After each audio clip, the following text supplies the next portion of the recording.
भाई रे मत दीजो मावड़ली ने दोष करे मारी रेखा न्यारी न्यारी।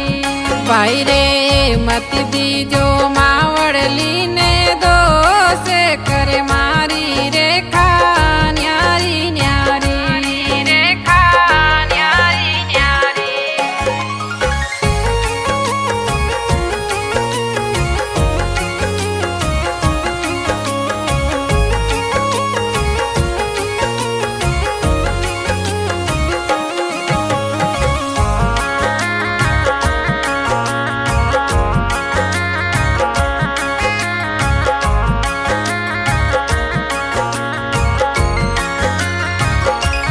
भाई रे एक पिता रे बेटा चार चारा